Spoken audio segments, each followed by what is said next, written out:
నాతో మాట్లాడుమయ్యా, నన్ను దర్శించుమయ్యా. మన ప్రభు అయిన యేసుక్రీస్తు పరిశుద్ధ నామములో మీ అందరికీ శుభములు తెలియచేయచ్చు ఉన్నాను. మీరందరూ క్షేమంగా ఉన్నారని ఆశిస్తూ ఉన్నాను. ఈరోజు బలపరిచే వాక్యము కీర్తనల గ్రంథము 34వ అధ్యాయము 10వ వచనము. సింహ పిల్లలు లేమిగలవై ఆకలి గొనును, యెహోవాను ఆశ్రయించు వారికి ఏ మేలు కొదువై ఉండదు. ఈ కీర్తన దావీదు రచించాడు. ఈ కీర్తన ఎప్పుడు రచించాడంటే దావీదు అబీమెలెకు ఎదుట వెర్రివాని వలె ప్రవర్తించి అతని చేత తోలివేయబడిన తర్వాత రచించాడు. ఈ కీర్తనలో ఉన్న మాటలు చాలా అద్భుతంగా ఉన్నాయి. ప్రారంభములో దేవుని స్తుతిస్తున్నట్లుగా వచనాలు ఉన్నాయి. నేను ఎల్లప్పుడూ యెహోవాను సన్నిధించెదను, నిత్యము ఆయన కీర్తి నా నోట ఉండును.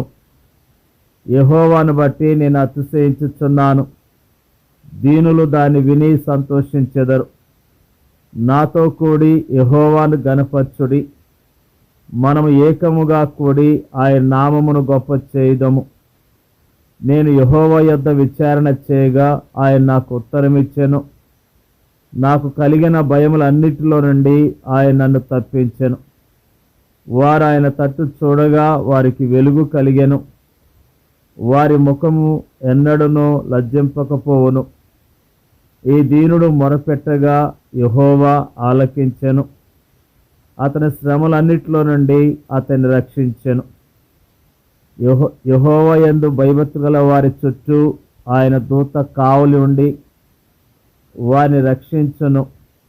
యెహోవా ఉత్తముడని రుచి చూచి తెలుసుకొనడి, ఆయన ఆశ్రయించు నరుడు ధన్యుడు. యెహోవా భక్తులారా, ఆయనందు భయభక్తులుంచుడి, ఆయనందు భయభక్తులుంచువానికి ఏమీయూ కొదవలేదు. సింహ పిల్లలు లేమిగలవై ఆకలి గొనును, యెహోవాను ఆశ్రయించు వారికి ఏ మేలు కొదువై ఉండదు. అద్భుతమైన మాటలను దావీదు భక్తుడు తెలియజేస్తూ ఉన్నాడు. మన ప్రభు ప్రతి విధమైన పరిస్థితుల్లో మనకు సహాయం చేసి మనల్ని ఆదరించే శక్తి గలవాడు అని ప్రభు నామంలో తెలియజేస్తూ ఉన్నాం. సింహము సృష్టిలోని అత్యంత శక్తివంతమైన జంతువు. అందుకే అన్ని మృగముల్లో పరాక్రమ గలదై ఎవరికైనా భయపడి వెనుకకు తిరగని సింహము ఇక్కడ మనకు తెలియజేయబడింది. సృష్టిలోని అత్యంత శక్తివంతమైన జంతువు సింహం కూడా ఆకలి కొనవచ్చు, కానీ యెహోవాను ఆశ్రయించు వారికి ఏ మేలు కొదువై ఉండదు.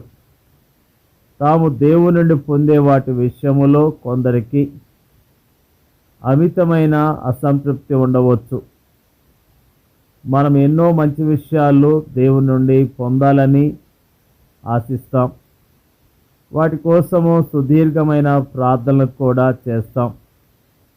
అయినప్పటికీ వాటిలో ఏవి కూడా మనం పొందలేదు అని బాధపడుతూ ఉంటాం. మనము అనేక విషయాలను ఆశిస్తాము, అవి మంచివని మనం అనుకుంటాం. అయితే వాటిని పొందనందుకు వాస్తవానికి మనము దేవునికి కృతజ్ఞతలు చెల్లించాలి. ఎందుకంటే మనకు ఏవి మంచివో, ఏవి క్షేమకరమైనవో, ఏవి లాభకరమైనవో, ఏవి ఉపయోగకరమైనవో, ఏవి మేలుకరమైనవో దేవునికి బాగా తెలుసు. ఏవైతే మంచివని, ఏవైతే మనకు ఉపయోగకరమైనవని మనం అనుకుంటామో అవి వాస్తవానికి మనకు నష్టాన్ని, ప్రమాదాన్ని చేకూర్చుతాయని ఆయనకు తెలుసు. అనేక మంది విశ్వాసులకు తాము ఆశించింది చివరికి ఒక ఉరిగా మారినట్లుగా చరిత్ర మనకు తెలియజేస్తున్నది. కీర్తన గ్రంథం 34:10లో యెహోవాను ఆశ్రయించు వారికి ఏ మేలు కొదువై ఉండదని రాయబడి ఉంది.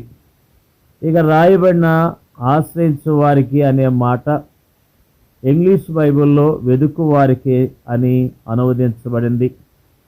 అంటే దీని అర్థము యెహోవాను వెదుకు వారికి ఏ మేలు కొదువై ఉండదో అని. అంతేకాని లోకంలో ఉన్న వాటిని వెతుక్కు వారికి ఏ మేలు కొదువై ఉండదు అని కాదు. యథార్థముగా ప్రవర్తించు వారికి ఆయన ఏ మేలును చేయక మానడు. నువ్వు ఆశించినది ఏదైనా నీకు అనుగ్రహించబడలేదంటే అది నీకు మేలుకరమైనది కాదని, అందుకే దేవుడు దాన్ని నీకు ఇవ్వలేదని నీవు గుర్తించు. ఈ వాస్తవాన్ని నీ హృదయములో అంగీకరించినట్లయితే అప్పుడు అది ప్రభువా అది నాకు మేలుకరమైనది కాదు, అందుకే దాన్ని నువ్వు నాకు ఇవ్వలేదు, నీ నామమున స్తుతికలుగా కానీ ఆనందగానాలు మనం చేస్తాం. ఈ సాధారణ సూత్రమును ఆధారం చేసుకుని దేవుడు మన పట్ల వ్యవహరిస్తాడు. నీ ఆత్మ దేవుని సన్నిధి వెలుగును అనుభవిస్తున్నప్పుడు దేవుని దూతలను ఆవరించినట్టుగా నువ్వు విశ్వసించినప్పుడు ప్రతి విషయానికి నీవు ఆయన వైపే చూస్తావు. ప్రతి విషయానికి నీవు ఆయనపైనే ఆధారపడతావు. అలాంటి పరిస్థితులు నీవు ఆశించింది, నీవు అనుకున్నది నీకు లభించినప్పటికీ ప్రభువా నీవు దాన్ని నాకు ఇవ్వకపోవటం ఎంత మంచిది అని సంతోషిస్తావు, ప్రభుని ఘనపరుస్తావు.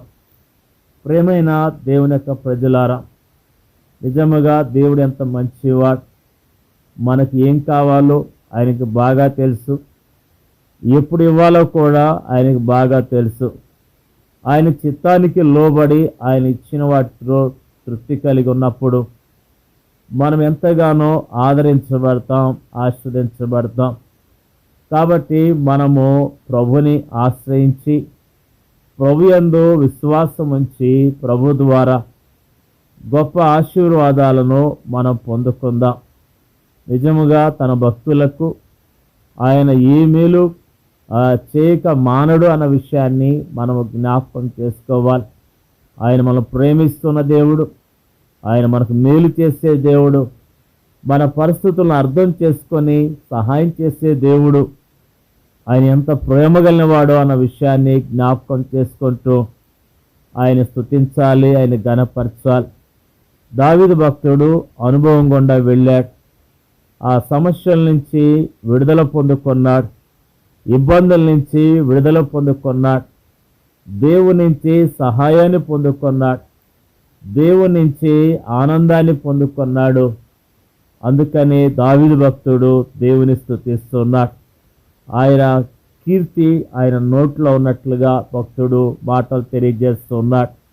ఆయన అతిశయించడమే కాకుండా మరి ఆయన భక్తులందరూ నాతో కూడి మరి ఆనందించినట్లు అని అన్నట్లుగా దావీదు తెలియజేస్తూ ఉన్నాడు. నిజంగా మనమందరం కూడా దేవుని స్తుతిస్తూ మహిమపరుస్తూ దేవుని కొరకు జీవిద్దాం.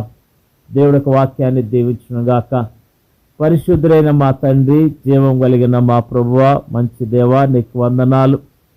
ఈరోజు నా ప్రభువా అద్భుతమైన మాటలు ధ్యానం చేయటానికి మాకు ఇచ్చిన ధన్యతను బట్టి నీకు స్తుతులు స్తోత్రాలు తెలియజేస్తూ ఉన్నాం.